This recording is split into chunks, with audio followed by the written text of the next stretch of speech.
대우리문답 160문을 함께 고백하면서 말씀을 어떻게 들어야 하는가를 생각하겠습니다. 160문을 함께 고백합니다. 160문, 전파된 말씀을 들을 때 어떻게 들어야 합니까? 답, 전파된 말씀을 들을 때에는 부지런함과 준비와 기도로서 말씀에 집중하고, 듣는 말씀을 성경으로 살피고, 믿음과 사랑과 온유함과 간절한 마음으로 진리를 하나님의 말씀으로 받아들이고, 그 진리를 묵상하며 함께 이야기하고, 그 진리를 마음에 두고 자기의 삶에서 그 열매를 맺어야 합니다. 대우리문답 모두 196문인데요. 이 대우리문답 전체의 흐름을 때때로 상기하는 것이 좋을 것입니다. 1부와 2부로 크게 나누어지는 것 아시지요? 90문까지는 1부고 이제 91문부터 끝까지인 2부인데, 1부는 뭔가 사람이 하나님에 대해서 믿을 건 뭐냐, 그거지 않습니까? 이걸 그림으로 표현하면 지금 땅에서 하늘을 바라보는 거잖아요. 이 땅에 있는 우리가 하늘에 계신 하나님에 대해서 뭘 믿어야 되나, 그걸 1부가 90문까지 가르쳐 준다면, 2부로 오면 이제 시선이 바뀌어서 하늘에서 땅에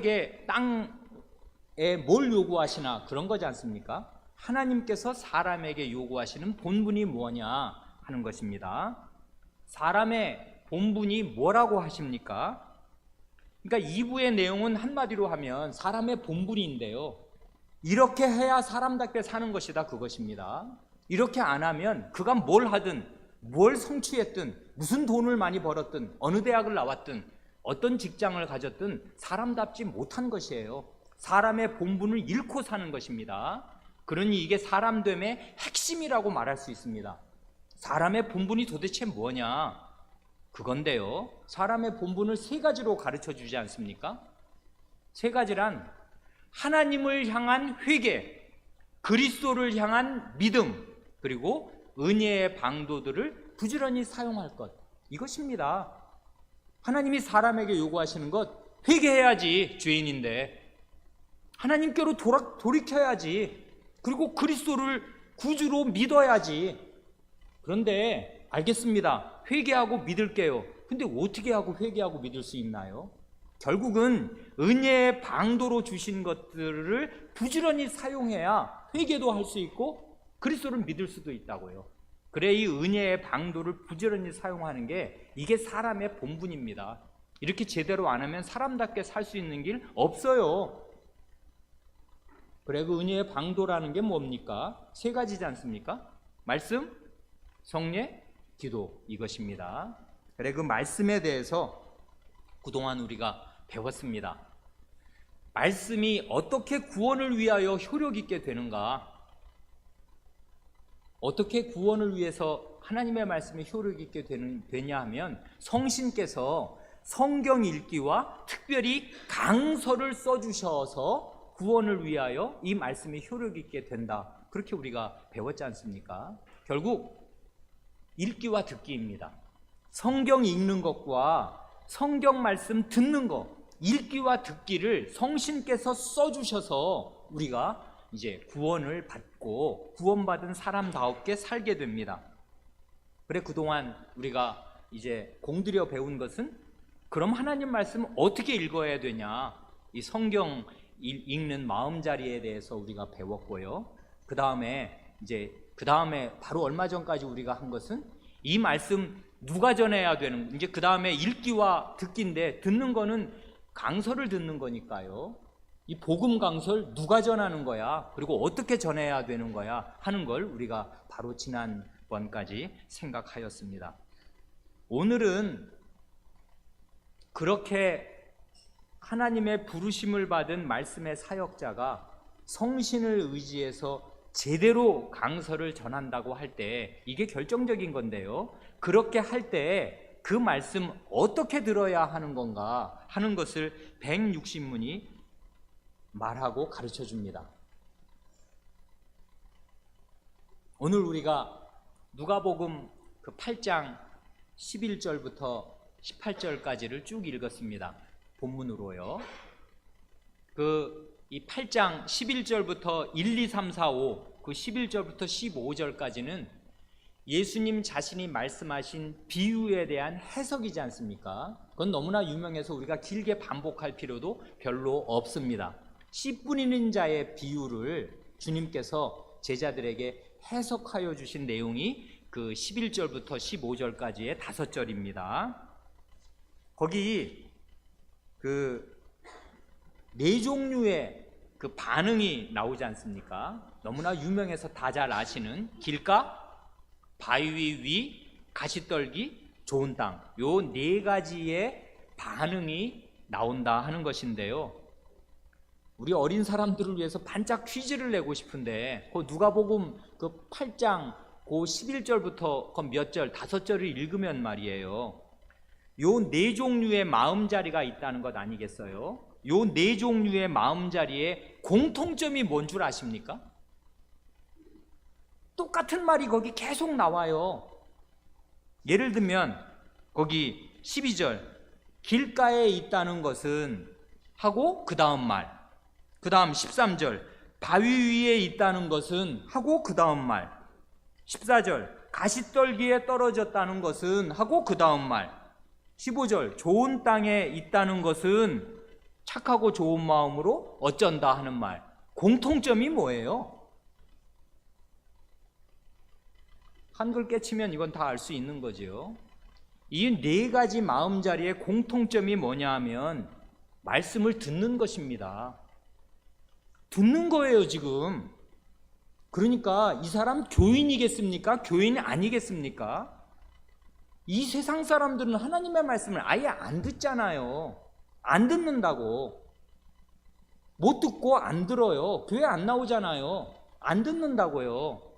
그런데 이 주님의 비유의 아주 중요한 점은 뭐냐면 요 4가지 마음자리가 있는데요.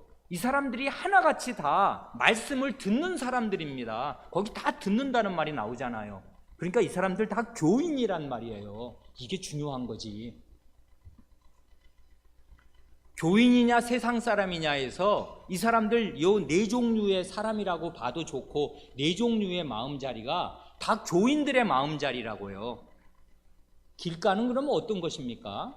말씀을 듣습니다. 이 사람 안 듣는 게 아니라고요. 근데 어떻게 돼 있어요? 이 사람이 마음이 단단하게 굳어져 있네. 근데 여러분 왜 우리 예배당 바로 뒤에도 왜 그 조그만 밭 있지요? 왜 그 사이 길로 왜 그 집에 가시는 분도 제가 몇 번 봤는데 걸을 때 요 대로변은 아마 차가 있어서 그런지 요 밭길로 가시더라고요.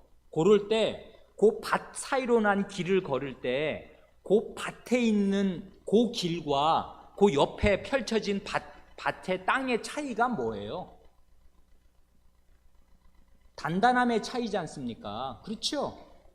근데 똑같은 땅인데 말이에요. 같은 평면에 있는데 하나는 밭이고 하나는 길이에요. 그 결정적인 차이가 뭐예요? 결정적인 차이는 사람들이 많이 밟고 다닌 거예요. 그 길은 사람들이 하도 밟고 다녀서 다져진 것입니다. 그러니까 길가도 길가에 해당되는 사람도 똑같은 거예요. 어떤 것입니까? 땅은 땅인데요. 마음은 똑같은 마음인데 마음이 다져져 있어요. 어떻게 해요? 사람들의 그동안 주워들은 게 많은 것입니다. 이런 사람이 제일 힘들어요. 그동안 교회를 다녔습니다. 이것저것 주워들었어요. 책도 꽤 봤어요. 이 책 저 책을 보고 이 사람 저 사람 얘기를 많이 들었는데 허접한 얘기를 많이 들은 것입니다. 그래 마음이 다져져 있어요. 자기가 뭘 안 돼요. 그래서 정말 하나님의 말씀이 떨어지는데 그게 길가에 떨어진다고요. 밭 사이에 난 그 단단한 길. 왜 길이라고요? 사람들이 하도 많이 다녔잖아요. 그래 주워 들은 게 많아가지고 마음이 다져져 있어요. 그래서 하나님의 말씀이 제대로 된 말씀이 떨어졌는데, 여긴 그래서 첫 번째 말씀이 그거잖아요. 씨는 하나님의 말씀이요.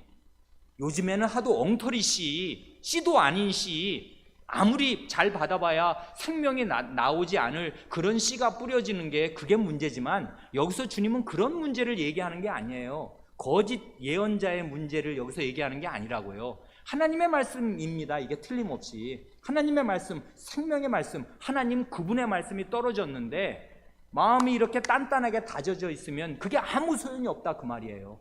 왜 다져져 있냐 그거예요. 이 예수님 시대에 바리새인들이 바로 그 사람들 아니에요. 장로의 유전이라는 거 들은 게 많습니다. 그거 원래 하나님 말씀 그대로가 아니에요. 사람의 교훈인데 하나님의 말씀을 해석하는 허접한 교훈입니다. 이게 허접하다고 말하니까 이게 말을 함부로 하는 것 같지, 결과적으로는 허접한 거지만 그 시대에 그게 허접한 교훈이었습니까? 가장 빛나는 정통 해석이었다고요, 율법에 대한. 그래 그거를 정말 진리로 알고 받아들여서 마음이 단단하게 굳어져 있으니까 그런 바리새인들에게 예수님이 아무리 말씀을 하셔도 다 튕겨내는 것이에요. 안 믿어. 이 마음속으로 들어오질 않아, 이 말씀이. 그 사람들도 다 교인입니다. 구약교회 교인 아니에요. 아브라함의 자식들이고. 그런데 안 믿어요. 이렇게 될 수가 있어요. 그래 우리 교회에도 여러 손님들이 오시고 하는데 차라리 아무것도 모르는 채로 하나님 말씀 배우려고 오면 모를까, 그동안 주워 들은 게 많아 놓으면요, 이게 이 사람 마음이 길가와 같이 되어 있을 가능성 아주 많은 것입니다. 우리들 자신들도 다 마찬가지예요. 마음이 허접한 교훈들로 단단해져 있는지 살펴야 합니다. 그러지 않으면 하나님 말씀 들어봐야 소용이 없다고요. 길가와 같으면 아무 소용이 없어요. 그러면 어떻게 돼요? 마귀가 그걸 듣고 믿어 구원을 받지 못하게 하려고 그 말씀 다 가지고 갑니다. 아무 소용이 없다고요. 하나님 말씀이어도. 그 다음은 뭐예요? 바위 위라지 않습니까? 이 바위는 도대체 뭘 말하는 것입니까? 몰라요. 여기 예수님이 이 바위는 뭐다 이렇게 실체를 말씀하지 않으셔서 잘 모릅니다. 근데 이건 큰 안반이에요. 사람 마음에 어떤 안반이 있습니다.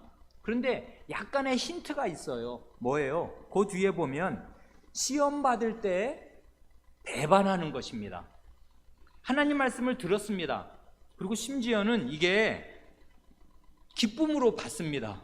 그러니까 이 사람이요, 하나님 말씀을 들은 교인이고요, 틀림없이. 그리고 듣고 나서 예를 들면 목사님 말씀 잘 들었습니다.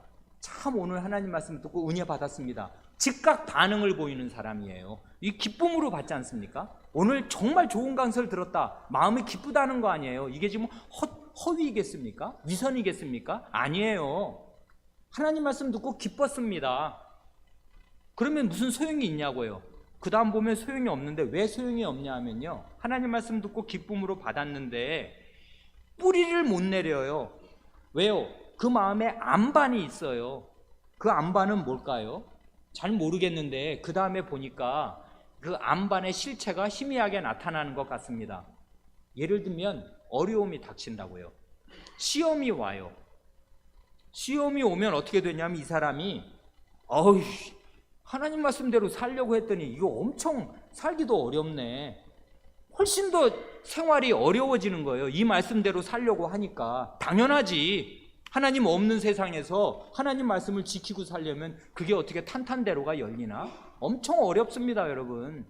시험 연속이라고요. 이스라엘 백성이 구원받고 출애굽하고 나니까 탄탄대로가 열리던가요? 천만에 앞에 홍해가 있고요, 그 앞이 광야입니다. 어려움이 온다고요. 하나님 말씀을, 이게 네가 들은 말씀이 이게 정말 너를 영생으로 인도할 구원의 말씀인가 네가 한번 입증해야지 하고서 시험이 온다는 거 아니에요. 그런데 그렇게 되면 이 사람이 말씀을 버려버립니다. 그 말씀 따르는 거 포기해요. 왜요? 자기 행복이 무너지지 않습니까? 그래 아마도 이 안반이란 주님께서 뭐라고 이렇게 분명하게 말씀하시지 않으셨지만 행복주의일지도 모르고요, 자기 자아일지 몰라요. 자기 생각 있지 않습니까? 내가 이렇게 살고 싶다는 생각, 내가 이렇게 되어야 된다는 생각, 나는 행복해야 된다는 자기 이 행복을 제우선으로 삼는 그런 생각 말이에요. 그런 생각을 딱 가지고 있으면요, 요 행복이 깨질 것 같으면, 요 행복을 덧붙여 줄 것 같으면야 교회도 열심히 나가고 봉사도 하고 뭐 어쩌고 저쩌고 다 하는 거지만, 하나님 말씀 지키고 살려니 갑자기 훨씬 더 생활이 어려워지고 힘들어졌네? 그러면 하나님 말씀 버리는 것이에요. 안반이 있는 것입니다. 우리 마음속에. 이 우리 마음이라는 게 이게 누군지 모르는 거지, 우리로서는. 근데 주님께서 분명히 하나님 말씀이 선포가 되고 이게 틀림없는 하나님의 말씀이고 주님 자신의 말씀인데도 이 말씀을 듣는 사람 마음속에 안반이 있으면 이 말씀 전하는 거 그 사람에게는 완전히 헛거다. 전혀 열매 못 맺습니다. 뿌리를 내릴 수 있어요. 바위 위에 뿌리 내리는 거 보셨습니까? 못 맺어요. 그래 이 사람은 열매를 못 맺습니다. 그 다음은 뭡니까? 가시떨기잖아요. 가시떨기란 이건 정말 우리가 이 신자로서 평생 주의해야 될 것인데 뭐예요? 이 생의 염려입니다. 학생 같으면 내일이 시험이에요. 그리고 시험 공부가 안 되니 큰일 났네 이거. 대학 가야 되는데 어떻게 하면 좋아요? 하나님 말씀 안 듣습니다. 잘. 마음에 염려가 가득해요. 주일이 무슨 소용이야. 내일이 시험인데. 이렇게 되는 것입니다.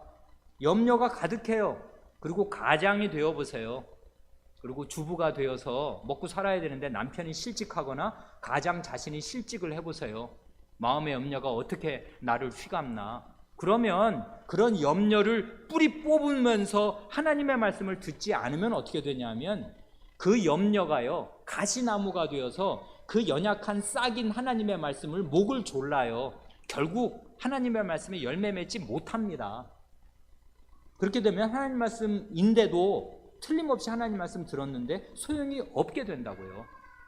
이게 우리의 마음자리에 이런 염려, 이 생의 염려, 결국 이 세상 살 동안에 닥치는 여러 가지 생활의 염려가 그의 마음을 휘어 감으면 하나님 말씀 듣는 게 다 소용이 없게 된다고요. 또 있습니다. 재리, 돈 벌어야겠다 그거지 않습니까? 돈 욕심이 내 자식 열심히 벌어서 자식에게 뭐 돈을 물려줘야 되겠다든지 아니면 내가 어떻게든지 이 돈을 모아야 되겠다든지 그 새로 사업을 시작해서 이게 어떻게 잘 될 건가 그게 머리에 계속 쉬지 않고 돌아가고 있으면 설교 시간에도 말이에요. 예배 시간에도 그런 사람은 결코 하나님 말씀이 열매를 못 맺는다 그것입니다. 일락도 있습니다. 일락. 무슨 재미에 혼박 빠져 사는 사람 있지 않습니까? 낚시든 등산이든 취미든 뭐 TV든 스마트폰이든 뭐든 상관이 없어요. 이 세상 재미에 혼박 빠져 있는 사람은 하나님 말씀 열매 못 맺습니다. 그래 이런 마음자리들을 말씀하신다고요. 그리고 좋은 땅에 떨어진 것은 착하고 좋은 마음으로 말씀을 받고 말씀을 듣고요. 그 다음 그걸 지킵니다. 이 지킨다는 말은 말씀을 지킨다 할 때 실천한다 그런 말이라기보다는 간직한다 그것입니다. keep. 말씀을 마음에 간직하고 있는 거예요. 그래 인내로 결실을 한다 합니다. 요건 조금 있다가 더 살펴보도록 하겠습니다. 거기까지는 하도 많이 들으셔가지고 익숙한 말씀일 텐데 누가복음 그 다음 그 17, 18, 19절은 이거 잘 이해하시는지 모르겠습니다. 주님께서 씨 뿌리는 자의 비유와 그 비유에 대한 해석 바로 이어서 요 등불에 관한 말씀을 하십니다. 요게 전부요 하나님 말씀을 듣는 마음자리에 관한 말씀이 됩니다.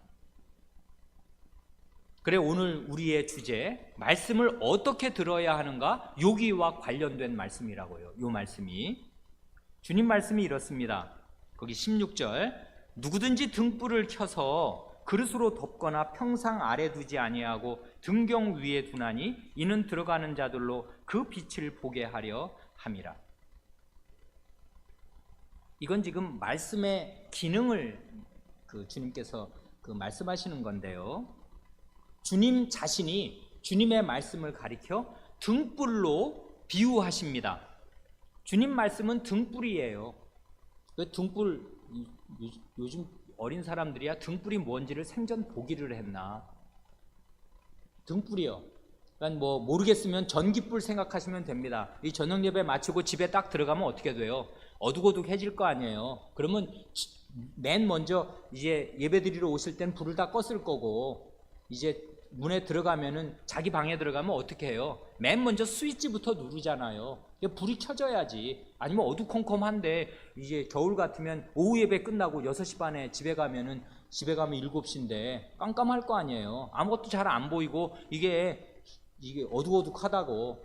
그러면 안 되니까 불을 쳐 킨다는 거 아닙니까? 마찬가지로 옛날에는 전기불이 없으니까 등불을 딱 켭니다. 등불을 켜면 어떻게 해요? 등불을 켜놓고 그릇으로 딱 덮는다든지, 아니면 옛날에도 침대 생활 했으니까 등불을 켜가지고 침대 밑에 넣어놓으면 침대 밑에 떨어진 동전을 줍는 시간이 아닌 다음에는 누가 등불을 켜서 침대 밑에 넣어놓는 사람이 누가 있냐 그 말이에요. 그러면은 이 불빛이 비치는 반경이 너무나 좁아져가지고 등불을 켜놓은 보람이 없어지는 거 아니에요. 그러니까 이건 누구나 아는 대로 등경이라고 등불을 얹어놓는 그 대가 있다고요.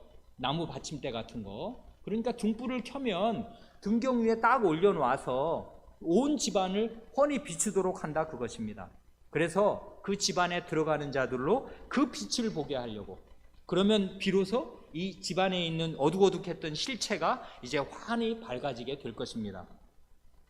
뭘 말씀하시는 것입니까? 주님께서는 주님 자신의 말씀이 등불이요 빛이다 하는 것이에요. 주님 자신의 말씀이 있으면 실체가 드러납니다. 그게 뭐든, 그게 우리의 집안이든 내 마음 안이든 이 세상의 정체든 환히 드러난다고요.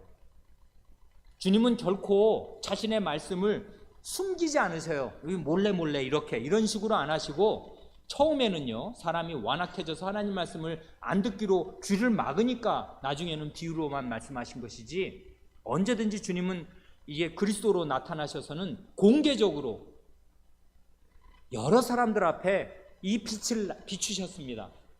회개하라 천국이 가까이 왔느니라 하시면서 하나님의 말씀을 공개적으로 빛을 비추듯이 널리 전하셨다고요. 각 동네 이스라엘 각 전역을 다니시면서 빛을 비추셨습니다. 그 다음 말이 뭡니까? 17절, 숨은 것이 장차 드러나지 아니할 것이 없고 감추일 것이 장차 알려지고 나타나지 않을 것이 없느니라. 이건 아까 주님께서 자신의 말씀을 등불로 비유하신 주님의 말씀의 효능, 주님의 말씀의 기능을 지금 17절에서 말씀하시는 것 아니에요. 무슨 기능을 말하는 것입니까? 주님의 말씀은 빛이기 때문에 어둠을 밝힐 것입니다. 말하자면 숨은 것, 감춰진 것들을 드러낼 것입니다. 폭로할 것입니다. 그래, 주님의 말씀이 우리의 마음 안을 탁 비추면 우리 마음에 숨겼던 것, 스스로 은폐했던 그 교묘하고 그 간사한 죄들이 폭로될 것입니다. 숨은 것, 숨긴 것들이 다 알려지게 될 것입니다.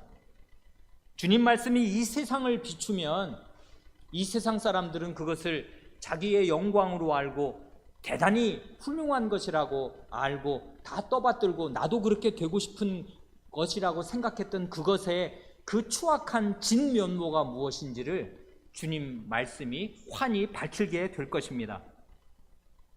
그래, 주님의 말씀이 비추는 순간에 그때부터, 그리고 장차 그날에 이를 때까지 숨겨진 것들과 감춰진 것들을 다 드러내실 것입니다. 왜 그래요? 어둠은 이 빛 앞에서 폭로되는 것입니다. 드러나요. 우리의 마음속에 있는 것이 무엇인지. 그래, 이 히브리서 4장 12, 13절의 그 유명한 말씀과 함께 읽으면 더 좋은 말씀이 바로 이 말씀입니다. 히브리서 4장 12, 13절, 하나님 말씀의 효능을 말하지 않습니까? 하나님의 말씀은 살았고 운동력이 있어 좌우의 날선 어떤 검보다도 예리하여 혼과 영과 및 관절과 골수를 찔러 쪼개기까지 하며 사람의 마음과 생각을 감찰하나니 지으신 것이 하나라도 그 앞에 드러나지 않음이 없고 오직 만물이, 이때 만물은 물체를 말하는 게 아니에요. 모든 것이 우리를 상관하시는 자의 눈앞에 벌거벗은 것 같이 드러나느니라. 하나님 말씀의 효능이 바로 이것입니다. 하나님 말씀이 살았고 운동력이 있어서 우리의 마음과 뜻을 감찰하셔서 우리의 전부가, 우리의 모든 것이 벌거벗은 것 같이 드러납니다. 그래서 숨은 것이 드러나지 아니할 것이 없습니다. 감추인 것이 알려지고 나타나지 않을 것이 없습니다. 그래 마지막 결론이 18절이라고요. 주님 말씀이 내 말은 빛이고 빛이 비출 때 너희의 숨긴 것들이 다 폭로되고 드러난다. 이 세상의 정체가 환히 드러난다. 그러니 이 18절 그러므로 너희가 어떻게 듣는가 스스로 삼가라. 누구든지 있는 자는 받겠고 없는 자는 그 있는 줄로 아는 것까지 빼앗기리라. 두려운 경고의 말씀을 덧붙이셨습니다. 하나님 말씀을 들을 때는 언제든지 이런 경고가 따라붙는 것이에요. 왜 그러냐면 이게 하나님의 말씀이거든요. 주님 자신의 말씀이라고요. 그러니까 이제 주님 자신의 말씀이 아닌 헛된 그릇된 씨앗이 퍼뜨려지는 거야. 그건 그릇된 씨앗을 퍼뜨리는 그 사람이 거짓 예언자로 이제 중징계를 받을 것이니까 그건 별도의 문제고, 참된 하나님의 말씀이 전파된다면 그런 전제 하에서 그 책임은 오직 듣는 사람들에게 떨어지는 것입니다. 그러니 우리 신자는 하나님의 말씀이 전파되는 교회에 있는 신자들은 어떻게 듣는가 스스로 주의해야 합니다. 오늘 우리의 주제 대우리문답 160문의 주제와 완전히 똑같다고요. 어떻게 말씀을 들어야 하는가. 하나님의 말씀이 전파되는 게 가장 세상의 구원을 위해서 중요한데, 그래 말씀이 전파되었다고 칩시다. 그 말씀 어떻게 들어야 하는가 주의해야 합니다. 주의 안 하면 어떻게 돼요? 이렇게 됩니다. 누구든지, 이건 예외가 없어요. 어떤 사람도 예외가 없는데, 누구든지 있는 자는 받을 것이고 없는 자는 그 있는 줄로 아는 것까지 빼앗길 것입니다. 희한하지 않습니까? 하나님 말씀 어제까지 몇 년 동안 잘 들었습니다. 근데 그 다음부터 마음을 딱 닫고 안 듣기 시작해요. 그러면 이제까지 들은 게 내 안에 남아 있다는 것입니까? 없다는 것입니까? 주님 말씀 보세요. 있는 자는 받을 것입니다. 뭐가 있다는 것입니까? 하나님 말씀을 듣고 마음에 간직해서 그 말씀을 가지고 있는 자는 그 말씀, 새로운 하나님의 말씀을 계속 받겠습니다. 그런데 하나님의 말씀을 새로 받는 게 없어요. 새로운 입력이 안 돼. 없는 자는 그러면 새로운 입력이 안 됐지만 이제까지 내가 들은 게 있잖아. 내가 교회 다닌 짬밥이 얼만데, 내가 교회를 10년 20년 다녔는데 내가 말씀을 왜 몰라? 알지 라고 생각해서 그 있는 줄로 아는 것이 있다 그 말입니다. 자기가 하나님 말씀 안 돼요. 그런데 새로 지금 받지는 않습니다. 지금 말씀이 계속 내려오고 있는데 그 말씀을 마음을 딱 닫고 안 들어. 그러면 그 사람은 그 있는 줄로 지가 알고 있는 거, 지가 하나님 말씀 안다고 생각하는 거, 그거 빼앗길 것입니다. 이게 하나님 말씀의 놀라운 기능이에요. 하나님 말씀은 그 사람이 그 전에 들었던 하나님 말씀에 대한 헛된 지식들 다 빼앗아 갑니다. 다 소용없게 만든다고요. 그래 아까 그 세 가지 그 마음자리의 경우, 길가, 바위 위, 가시떨기, 그 사람들에게 그 떨어진 씨앗이 남아 있는 것입니까? 없어요. 길가는 그냥 새가 와서 집어 먹어버리고요. 바위 위에 떨어지면 그 씨 없어져 버리는 것이에요. 가시나무 떨기에 질식하면 그 씨 없어져 버린다고요. 있는 줄로 아는 것까지 빼앗길 것입니다. 그래 주님께서 이게 자신이 전하는 말씀이 유일한 생명의 말씀이고 유일한 진리의 말씀이기에 이런 단단히 경고를 덧붙이셔서 말씀하셨습니다. 말씀의 기능도 말씀하시고 이 말씀을 어떤 마음으로 주의해서 듣지 않으면 안 될 것, 그걸 말씀하셨습니다. 이런 일이요, 교회사에서, 교회사 그러니까 먼 얘기 같죠? 오늘 우리 교회에서 계속 일어나는 것입니다. 그 전까지 교회 생활 열심히 했대요, 예전에. 그랬는데 지금 하나님 말씀 안 듣고 있어. 그 사람 예전까지 들었던 말씀으로 버티고 있는 것입니까? 어림없어요. 그렇게 안 되는 것입니다. 주님 말씀이 이렇게 말씀하시잖아요. 그 있는 줄로 아는 것까지 빼앗기겠습니다. 바리새인들이 하나님 말씀 많이 알고 있어서 그 하나님 백성으로 살게 되든가요? 안 돼요, 그렇게. 그래, 우리는 하나님 말씀을 어떻게 듣는가 주의해야 합니다. 그래, 여기 160문에 전파된 말씀을 들을 때 어떻게 들어야 합니까? 묻고 5가지로 그 5가지의 태도를 쫙 제시하지 않습니까? 첫째는 뭡니까? 전파된 말씀을 들을 때에는 부지런함과 준비와 기도로서 말씀에 집중하고 합니다. 좀 긴데요. 핵심만 간추리면 뭐예요? 말씀을 들을 때는 온몸을 귀로 만들어서 말씀에 집중해야 된다, 그거지 않습니까? 지금 집중하지 않으면, 집중해서 듣지 않으면 한 귀를 듣고 한 귀를 흘러나가요. 그래서 여러분들 대개 오늘 강설 듣고 내일 월요일 날 되고 화요일 되고 나면 지난 주일날 뭐 들었지? 생각납니까? 안 나요. 잘 앵간해서는 생각이 안 날걸요. 난다고요? 그런 분은 좋은 분입니다. 근데 많은 경우는요, 월요일, 화요일, 특히 수요일쯤 지나고 나면은 주일날 아침에 뭐 들었지? 저녁에 뭐 들었지? 듣긴 들었는데 그땐 좋았다고 생각을 했는데 하나도 생각이 안 나는 거예요. 집중해서 들으려면 어떻게 해야 되냐면요, 사전에 필요한 준비가 있습니다. 요게 없기 때문에 집중해서 못 듣습니다. 많은 경우에. 사전에 필요한 준비 3가지가 뭐예요? 부지런함, 준비, 기도입니다. 하나님 말씀 들으려면 부지런해야 된다는데 뭘 말하는 것입니까? 우리는 하나님 말씀 주일에 듣잖아요.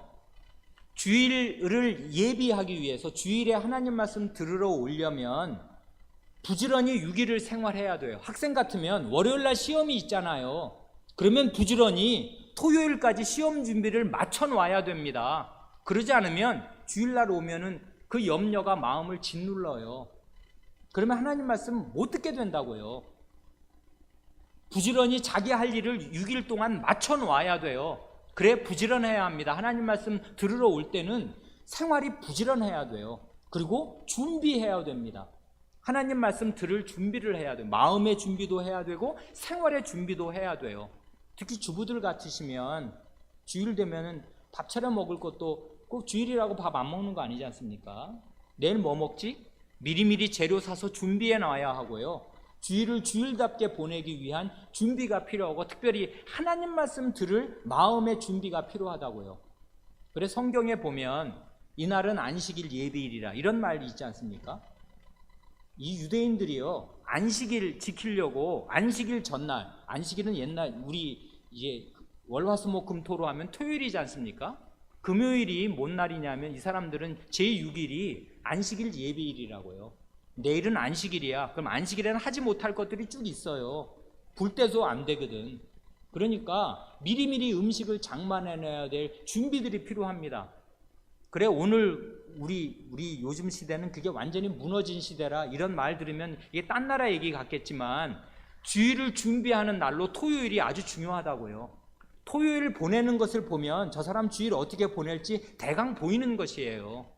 토요일날 아침부터 저녁까지 특히 밤늦게까지 무슨 자기 그 정신없는 일을 하고 온몸을 피로하게 만들고 특히 토요일 밤에도 잘 안 자는 그런 사람은 이미 그런 시간에 토요일날 주일이 되기 전 시간에 그 사람의 하나님 말씀 들을 준비는 끝난 것입니다. 말하자면 준비 안 된 것으로 이미 판명이 난 거예요. 그런 사람은 예배당 와봐야 소용이 없다고요.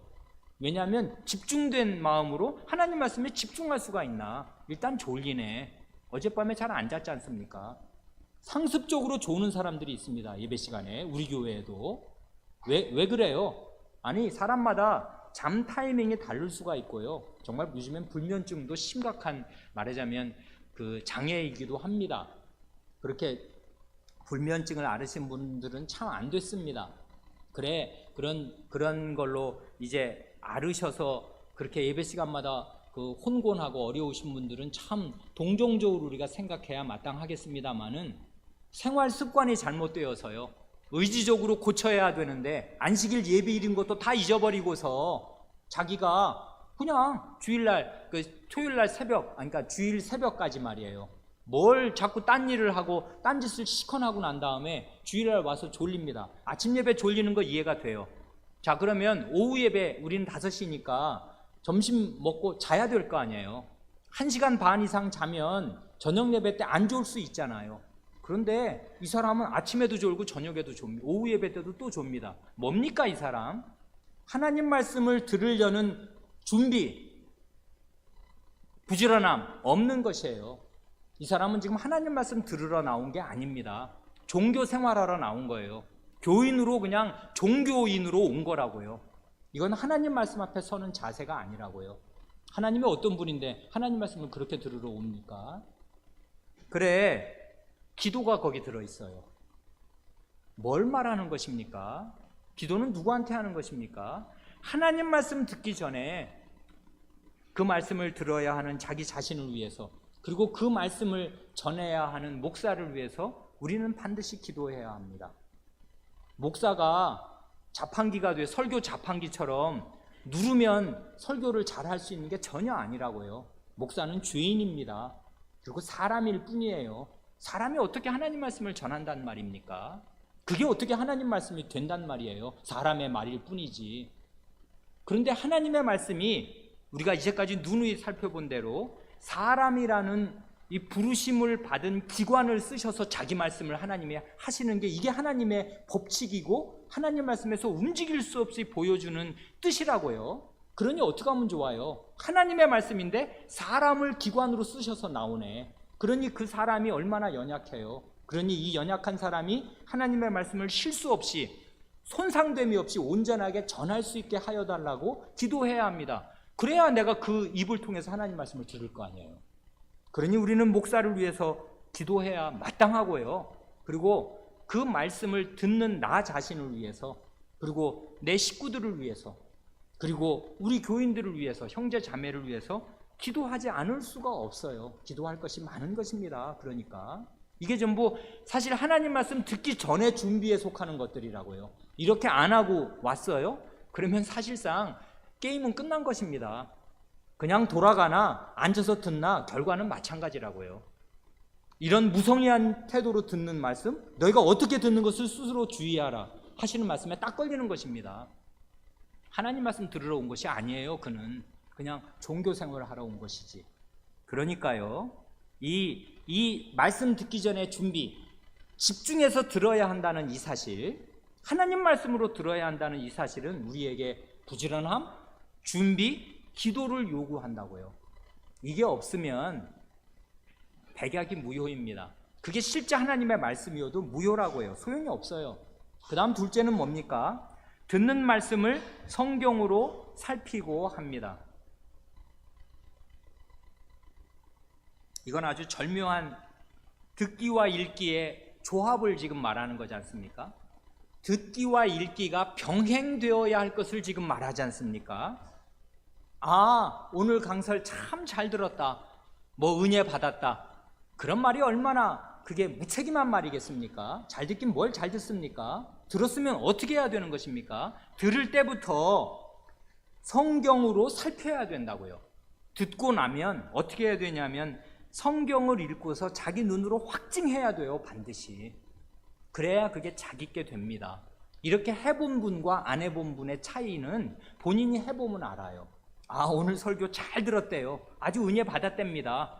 그러고 나서 3일이 지나면 무슨 소용이 있는데? 없어요, 소용이. 다 잊어먹었는데. 그런데 집에 가서 오늘 아까 무슨 말이었어 그게? 오늘 우리가 고린도전서 15장 거기 12절부터 20절 읽었지 않습니까? 아, 여기 다시 살아가 그런 말이야? 일으키심을 받았다는 말이야? 어디 몇 번이나 있어? 나 진짜 10번이 나오네. 그렇게 읽고, 야, 요건 어느 문맥에서 이 주어가 누구야? 누가 일으키심을 받은 거야? 누가 일으켜졌다는 거야? 누가 일으킨다는 거야? 하고서 한번 그거 10절밖에 안 되는 거니까 몇 분이나 걸려요. 저녁 삽수시고 한번 읽어보십시오. 그리고 목사가 한 말이 그게 참인지, 그게 정말 성경에 박혀있는 말인지 자기 눈으로 한번 확인해 보시라고요. 그렇게 들은 말씀과 내 눈으로 읽는 말씀이 병행된 경험이 있는 사람하고 그렇지 않고 하나님 말씀 들은 사람하고 똑같습니까? 똑같으면 이런 신앙 고백을 할 이유가 없지요. 듣는 말씀을 성경으로 살펴야 합니다. 이 살핀다는 말은 면밀히 조사한다는 말 아니에요. 그래, 이게 정말 이것이 과연 그러한가 해서 하나님 말씀으로 살펴야 된다고요. 그래, 우리는 지금 성경 읽기와 이 주일 강설이 투 트랙으로 같이 가는 것 아니에요. 부지런히 성경을 읽고요. 그래서 일단 성경에 대한 이런저런 이 방면 저 방면의 지식이 마음에 상당히 쌓여야 됩니다. 그래야 생각나는 말씀이 많을 거 아니에요.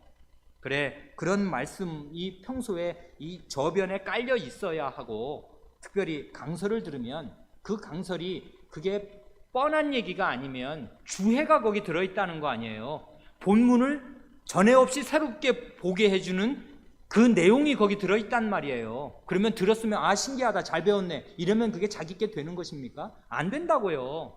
어떻게 해야 돼요? 자기 눈으로 다시 봐야지. 그러면 그게 자기께 됩니다. 그러면 목사가 설교한 보람이 있는 거라고요. 왜요? 목사의 설교는 자기가 뭘 연구해서 연구 발표해서 야, 나 이렇게 성경 많이 알아, 이걸 얘기하려는 게 아니라고요. 요 말씀이 바로 하나님의 말씀입니다, 여러분하고 그 마음에 심어주려는 거잖아요. 그래서 목사가 이르는 그 똑같은 이해에 이르도록, 그러려면 자기가 성경을 눈으로 보고 그전에는 목사의 도움이 없을 때는 몰랐던 말씀이 목사의 도움으로 야, 요 본문이 요런 거였어? 하고 자기 눈으로 확인을 하면 목사와 똑같은 수준이 되는 것이에요. 결국 그 말씀에 관한 한. 이렇게 되라는 거 아니에요. 그래서 목사를 두신 거라고요. 목사의 주해와 똑같은 수준에 이르도록. 그래서 결국 그 말씀을 읽기 전과 그 말씀에 대한 설교를 듣기 전과 설교를 듣고 난 후는 다르도록, 그 말씀에 대한 이해와 그 밝은 빛이 내 마음을 환히 비치는 상태에 있게 되도록, 그게 설교의 목적인데 성경을 자기 눈으로 안 읽으면 어떻게 그게 생겨요? 한번 들으면 아는 것입니까? 그거 하도 많이 이제까지 겪어봐서 다 아실 거 아니에요. 수십 년을 교회를 다녔는데 왜 성경을 그렇게밖에 모릅니까? 안 읽어서 그래요. 들은 말씀을 읽는 성경으로 살피지 않아서 그런 것입니다. 반드시 읽기와 듣기는 병행되어야 된다고요. 이렇게 아무리 얘기해도 안 하는 사람이 있습니다. 그러면 너희가 어떻게 듣는가 스스로 삼가라 하신 말씀에 딱 걸리는 것이에요. 그러면 그대로 되는 것입니다. 심는 대로 거두는 것입니다.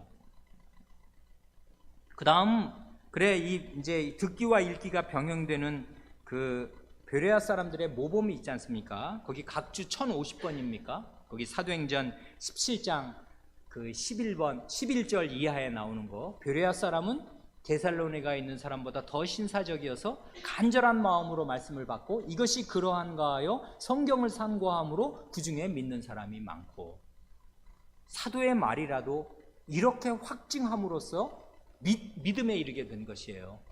들었고 이것이 과연 그러한가 해서 날마다 성경을 자세히 살폈더니 이게 바로 살피는 거지 않습니까? 조사했더니 그 중에 믿는 사람이 많았습니다. 이렇게 되어야 마땅합니다. 믿음은 이렇게 해서 오는 거라고요. 셋째는 뭡니까?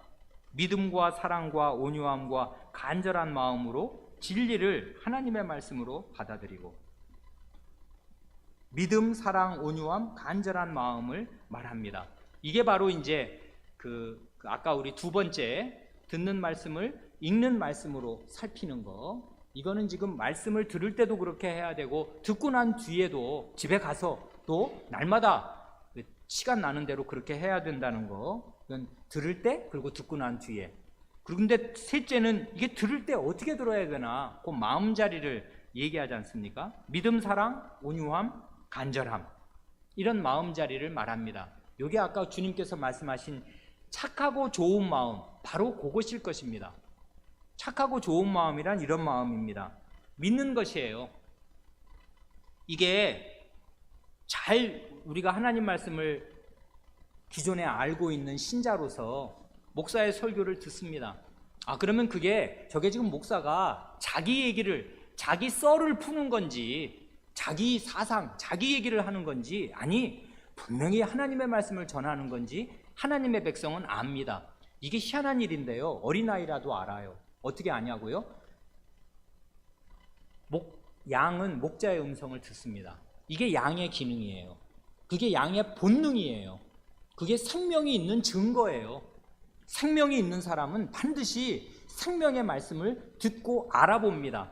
저게 지금 헛된 사람의 말인지 저게 지금 생명의 하나님의 말씀인지 안다고요. 그러니까 그렇게 식별력을, 그런 본성과 본능을 하나님께서 주십니다, 신자에게.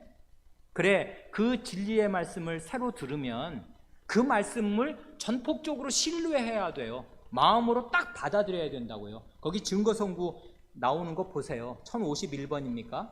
그 히브리서 4장 그 10몇 절 나오는 거 말이에요. 광야 이스라엘 백성을 지금 예로 드는 거 아니에요. 그 사람은 왜 망했나? 그 사람들 들은 말씀에 믿음을 화합하지 않아요. 실제로 이 사람들 하나님 백성이에요. 그리고 우리가 지난 히브리서 11장에서 살폈듯이 상당히 믿은 적도 많습니다. 믿었으니까 나왔지. 믿었으니까 홍해를 건넜지. 그런데 그러면 된 것입니까? 과거의 믿음이 그게 오늘 나를 버티게 해주는 믿음이 되는 것입니까? 안 돼요. 하나님 말씀이 새로 늘 내려올 때는 언제든지 거기에 믿음을 화합해야 이제까지 믿었던 믿음도 활성화되고 사는 거라고요. 그러지 않으면 과거에 믿었다는 믿음, 그거 헛것입니다. 이스라엘 백성 보세요. 그 사람들이 안 믿은 사람들이었나? 다 모세를 믿고 따라 나와서 진짜로 홍해를 건너고 만나를 40년간 먹었던 사람들이라고요. 근데 안 믿지 않습니까? 믿음을 화합하지 않아서 망한다고요. 그러니 새로운 하나님의 말씀을 들을 때는 그게 하나님의 말씀인가를 주의 깊게 살펴야 되고, 이건 맹신을 말하는 게 아니에요. 목사의 말을 다 받아들이라는 것이 아니에요. 목사의 말이 정말 성경 말씀인가를 성경으로 자기가 읽어서 확증을 해야 되는 것이고, 그리고는 이게 틀림없는 하나님의 말씀이다 라고 신빙할 만한 말씀이면 정말 신뢰해야 된다 그 말이에요. 믿어야 돼요. 그리고 그럴 때 하나님에 관한 사랑이 있어야 됩니다. 그 마음에. 이게 많은 경우에 예수님의 말씀은요, 아까 등불의 효능과 같이 숨은 것, 그 다음에 감추인 것을 폭로합니다. 그러면 사람이 위축되고 이게 뒤로 움츠러들고요. 그러고 싶습니까? 어디? 내가 자꾸 죄인인 걸 발견하는 게 즐겁습니까? 괴롭다고요. 하나님 말씀 듣는 게 뭐 언제나 즐겁기만 한 것입니까? 책망받아서 좋은 사람이 어디 있어요? 하나님의 말씀은 늘 근데 교훈과 책망이 함께 가기 때문에 마음에 양심의 가책이 있고 괴로움이 있습니다. 양심이 찔린다고요. 찔려야 마땅하고요. 왜냐하면 내 마음이 완전히 햇빛처럼 대명천지면 그거 이미 하나님 나라 가 있는 사람이지 이 땅에 어디 남아 있어요. 내 마음에 여전히 어둠이 많은 것이고요. 여전히 숨긴 죄악이 천지인 것입니다. 근데 하나님 말씀이 와요. 그러면 내 마음에 더러운 것들이 드러납니다. 속셈이 드러난다고요. 그 간교한 것이. 이게 성경 읽기도 마찬가지예요. 성경 숙제 열심히 내시는 분들 나중에 1년을 한 번도 안 빠진 분도 꽤 있거든요. 어떻게 됩니까? 공로심이 생겨요. 나 성경 딴 사람보다 훨씬 더 많이 봤네. 이렇게 되는 것입니다. 그거 탐심이에요. 성경 말씀 많이 본 효과는 뭔데요? 자기가 죄인임을 더 절실하게, 더 깊이 있게 아는 것뿐이라고요. 빛을 더 많이 받으면 빛을 모르니까 자기 얼굴에 뭐가 묻은지 모르는 것이지, 빛을 많이 받으면 받을수록 자기가 어떻게 헐수할 수 없는 죄인이고 얼마나 간악한 죄인인가 점점 더 많이 알고 마음이 낮아지는 것뿐이라고요. 근데 성경 읽기 열심히 해가지고 2년 만에 다 읽고 문제를 다 풀어낸 게 그게 공로입니까? 그게 자랑거리가 되겠습니까? 훨씬 더 마음이 낮아져야 되는데 그게 탐심으로 작용을 하면요, 성경 읽은 것이 헛된 데로 가는 것입니다. 그렇게 얼마든지 될 수가 있어요. 그래, 하나님의 말씀의 원래 효능으로 책망을 받으면요, 그게 참 내게 부끄럽고 그게 내가 괴로운 일이지만, 그렇게 책망하시는 목적이 뭡니까? 의사가 이거 암입니다 라고 얘기하는 목적이 뭐예요? 낫게 해주려는 거거든요. 의사는 못 낫게 해주는 병도 많이 있습니다만은 주님께서는 우리의 죄악을 책망하실 때 죽고 망하라고 책망하시는 게 전혀 아니란 말이에요. 그걸 해결해 줄 능력이 주님께 있으니까 주님의 책망을 하시는 거라고요. 주님의 책망은 언제든지 그렇습니다. 그 책망을 달게 받으면 사랑으로 받으면 구원을 얻을 것입니다. 내 죄가 해결될 것입니다. 어떤 죄든지.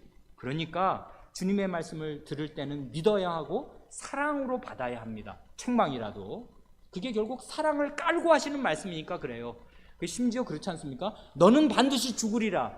여러분, 엊그제 우리 문 목사님으로부터 요나서도 들었는데 요나의 메시지가 뭐예요? 회개하라는 것입니까?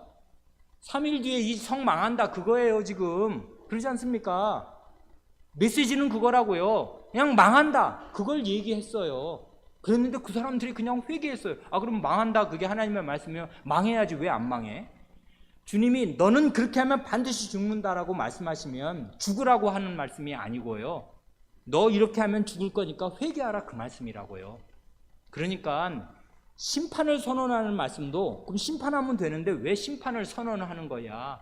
그렇게 생각한다면 심판의 선언은 회개의 촉구입니다. 회개하면 산다 그 얘기라고요. 성경 모든 말씀은 다 그래요. 그러니까 이 말씀을 듣고 회개해야 돼요. 하나님에 대한 사랑을 가지고 돌이켜야 된단 말이에요. 그래서 그 다음에 온유함이 나오는 것입니다. 온유함이란 뭐와 반대입니까?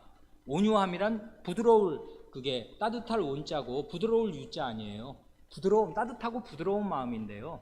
부드러운 마음입니다. 강팍한 마음과 정반대라고요. 뭐 어쨌단 말이야 이러는 마음과 전혀 반대라고요. 자기 마음이 어떻게 죄인인 걸 알고 내가 얼마나 헐수할 수 없는 죄인인 걸 알고서 마음이 납작 낮아지는 거예요. 이게 온유함이라고요. 이게 겸비한 마음입니다. 하나님 말씀 앞에는 언제든지 죄인의 마음자리가 이래야 마땅해요. 믿음과 사랑과 겸비함. 겸비한 사람은 마음이 부드럽습니다. 단단하지가 않아요. 그리고 이 말씀 안 들으면 어떻게 될 건데요? 이제까지 들어서 알고 있다고 생각하는 말씀 다 헛것됩니다. 왜냐하면 아직 내 목숨이 붙어있고 이 붙어있는 목숨은 하나님 말씀으로 살아야 되는데 새로운 양식이 안 오면 내가 어떻게 살아요? 그러니 간절해질 수밖에 없어요. 하나님 말씀 앞에서는 언제든지 이 말씀 내가 들어야 산다. 어제 먹은 밥, 일주일 전에 먹은 밥으로 내가 사는 거 아니지 않습니까? 그러니 나는 새 밥 먹어야 하고 새로운 양식이 내게 와야 한다. 이거 먹어야 산다 하는 간절함으로 하나님 말씀을 듣습니다. 그 다음 넷째, 다섯째는 말씀을 듣고 난 다음에 어떻게 할 거냐 그거지 않습니까? 넷째는 뭡니까? 그 진리를 묵상하며 함께 이야기하고. 묵상이 나옵니다. 왜 예전에 한두 번 말씀드린 적이 있었던 루터 선생의 신학 방법론 3가지 기억하십니까? 뭡니까? 기도, 묵상, 실현, 요 3가지를 말했지 않습니까? 이 신학 방법론이란 하나님을 아는 길 이렇게 말해도 좋고요. 오늘 이 160문을 배경으로 놓고 다시 보면 하나님의 말씀을 체득하는 길이라고 말해도 좋습니다. 신학 방법론이라는 거. 아까 우리가 그 부지런함, 준비, 기도에서 기도를 말했지 않습니까? 그 다음에 여기서는 묵상을 말합니다. 그 다음에 맨 마지막에 가면 그게 인내로 결실해야 한다 할 때 그 인내란 대단히 어려움이 올 때 그걸 참아내면서 말하자면 시련을 통해서 하나님 말씀을 체득하는 거거든요. 요 3가지를 루터 선생은 딱 묶어서 오라티오, 메디타티오, 텐타티오, 기도, 묵상, 시련을 하나님을 아는 그 길로 그 방법으로 제시했는데 이게 하나님 말씀을 체득하는 방법이라고 말해도 좋을 것입니다. 묵상이 있어야 돼요. 하나님 말씀은 곰곰이 생각해야 합니다. 마음에 이게 간직해야 된다고요. 그리고 여기 보면 함께 이야기하고가 나옵니다. 이거 참 좋지 않습니까? 이런 면에서 아내와 남편이 있는 믿는 아내와 남편이 있는 교우분들은 큰 복입니다. 그리고 믿는 가족들이 있는 분들은 큰 복입니다. 특별히 함께 강설을 들은 가족이 있다는 것은 정말 좋은 복입니다. 이야기할 수 있지 않습니까? 한국 사람들은 주로 이런 얘기하는 걸 굉장히 쑥스러워하지 않습니까? 그런데 그 쑥스러워함 버리십시오. 요리문답을 따라서 사십시오. 하나님 말씀 들은 거 진리를 곰곰이 생각하고 함께 이야기하는 거라고요. 그게 가장 좋은 게 주일날 밥 먹으면서든지 차 타고 왔다 갔다 하면서든지 가족들하고 하나님 말씀을 들은 것을 얘기할 수 있지 않습니까? 그런데 이럴 때 저는 이 말을 들을 때 양심의 가책을 느낍니다. 특별히 부모가 조심할 것이 있어요. 아, 맞아. 하나님 말씀 묵상하면서 함께 이야기하라고 그랬지? 그래, 너 들은 거 이야기해봐. 경찰관이 취도하듯이 그 아이들을 다그치는 것입니다. 들은 거 이야기하라고. 그거밖에 못 들었어? 이렇게 되면 안 돼요. 이건 나누는 거라고요. 제가 이런 면에서 너무나 큰 잘못을 너무나 많이 하였습니다. 너무나 부당하게 아이들을 많이 어렸을 때 혼냈단 말이에요. 하나님 말씀 똑바로 못 들었다고. 오늘 그렇게 할 일이 아니에요.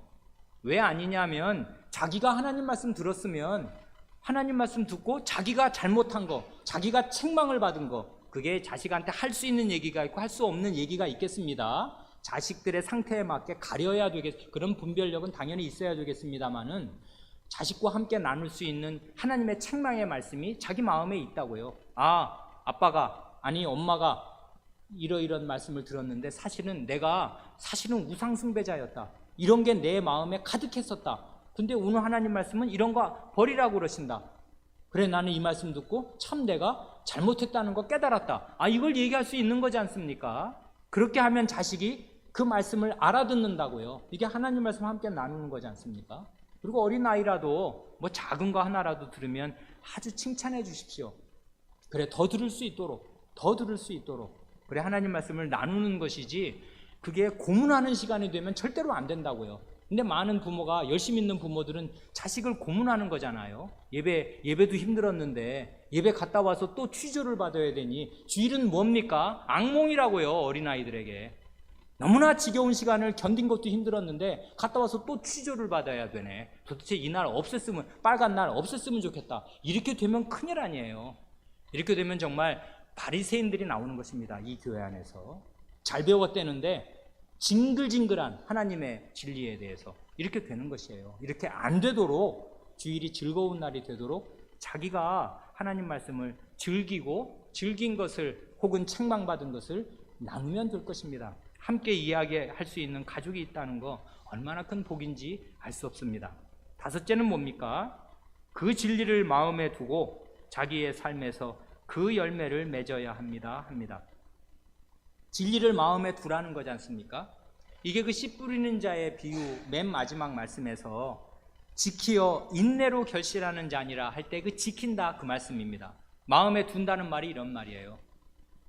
이게 간직한다 이 말입니다. 우리말로 제일 좋게 하면 그 지킨다는 말이 간직한다고요. 말씀을 실천하는 건 일단 둘째 문제고요. 그건 굉장히 어려운 것입니다. 그건 나중 문제고 일단 들은 말씀을 마음에 간직해야 돼요. 그러려니까 먼저 곰곰이 묵상을 하면서 다른 사람과 이야기하다 보면 아, 내가 미처 생각하지 못한 것도 저 사람은 그걸 짚어서 얘기하지 않습니까? 아, 맞다. 그래, 그랬지 하면서 이게 상호작용을 하면서 그 말씀 들은 것을 마음에 간직하고 있어야 돼요. 그리고 나서 거기 인내로 결실한다 할 때 왜 결실에 인내가 필요하냐면 이게 힘든 거기 때문에 그래요. 이게 결코 쉽지 않습니다. 아까 말한 대로 시험이 온다고요. 이게 진짜 하나님의 말씀이면 이게 나를 영생으로 인도해야 될 말씀이니까 영생으로 가는 길이 탄탄대로 아니라고요. 굉장히 어려움이 온다는 거 아닙니까? 그럴 때 그 어려움을 참아내야 됩니다. 인내로 견뎌야 된다고요. 그래서 여기 인내를 언급하셨습니다. 그러니까 진리를 마음에 끝까지 간직하면서 그 간직한 진리가 열매를 맺을 때까지 간직하려면 우리는 얼마나 많은 인내가 필요한 것입니까? 그것입니다. 그래, 오늘 부활절 아침에 우리가 그리스도의 부활은 신자의 완전한 사죄를 보장하고 신자의 새로운 생명, 새 사람으로서의 삶을 보장하고 신자의 영원한 나라, 신자가 영원한 나라에 들어갈 것을 그리스도의 부활은 보장한다. 그런 말씀을 하면서 그 본문을 읽었을 때 이 본문이요, 사실은 예레미야 31장에서 말씀하신 그 새 언약을 하나님께서 그리스도의 부활로 성취하신다고요. 새 언약이 뭐예요? 예레미야 31장 그 33절 34절을 보면 내가 그들의 죄악을 사하고 다시는 그 죄를 기억지 아니하리라. 죄를 기억지도 않는다고 표현하실 만큼 그 죄를 완전히 사죄해 줄 것을 하나님께서 새 언약으로 약속하시고, 새 언약이 되는 그날에는 어떻게 되냐면 내가 나의 법을 그들의 속에 두며 그 마음에 기록한다고 말씀하시지 않습니까? 하나님의 법이, 하나님의 말씀이 내 마음 속에 있게 될 것이고 내 마음에 새겨지게 될 것입니다. 어떤 방식으로요? 바로 요 5번째 방식으로 그렇게 되는 것이에요. 이게 새 사람의 그 새 생명으로 사는 삶입니다. 하나님의 말씀이 내 마음판에 새겨져요. 내 마음 안에 있어요. 그 말씀을 나는 간직하고 있습니다. 이게 새가 그 왜 어미새가 어미 닭이 그 유정란을 품고 있으면 이게 얼마간 시간이 지나면 그 병아리가 나오듯이 말이에요. 이 씨가 발아해서 열매를 맺을 때까지 나는 이 씨를 품고 있어야 돼요. 그래, 내 마음판에 이 말씀이 새겨져서 이 말씀이 결국 이 싹이 나고 열매를 맺을 때까지 이 말씀을 가지고 있어야 됩니다. 간직하고 있어야 돼요. 이게 새 사람의 삶이라고요, 사실은. 요렇게 할 때 어떻게 되냐면 하나님과 더불어 교제하게 됩니다. 어떤 교제예요? 여기 보면 새 언약에 그런 말씀이 있잖아요. 각기 그 이웃과 형제를 가리켜 이르기를 너는 여호와를 알라 하지 아니하리니 이는 작은 자부터 큰 자까지 다 나를 알미니라. 어린아이나 어른이나 이렇게 하나님 말씀을 마음에 간직하고 있으면 그게 하나님의 말씀이잖아요. 하나님께서 내 안에서 계속 말씀하십니다. 그리고 나는 그 말씀을 듣습니다. 그리고 그 말씀을 들은 말씀을 복창하면서 하나님께 기도합니다. 이러면 이게 하나님하고 거룩한 사귐을 나누는 거라고요. 요게 하나님을 아는 거라고요. 영생은 곧 이 일하신 참 하나님과 그의 보내신 자 예수 그리스도를 아는 것이니이다. 요한복음 17장 3절입니까? 이 영생이 내 안에서 시작되는 거라고요. 요런 방식으로요. 그래, 요런 삶을 계속 살 때 정말 영생으로 들어가는 것입니다. 그러니 여기 진리를 마음에 두고 그 삶에서 인내로 지키어 결실하게 된다는 것, 요것이 바로 새 사람의 삶이고요. 요것이 하나님을 아는, 하나님과 더불어 교제를 나누는 삶이고 새 언약의 성취입니다. 요렇게 살아야 마땅합니다. 오늘은 여기까지 말씀드렸습니다. 기도하겠습니다.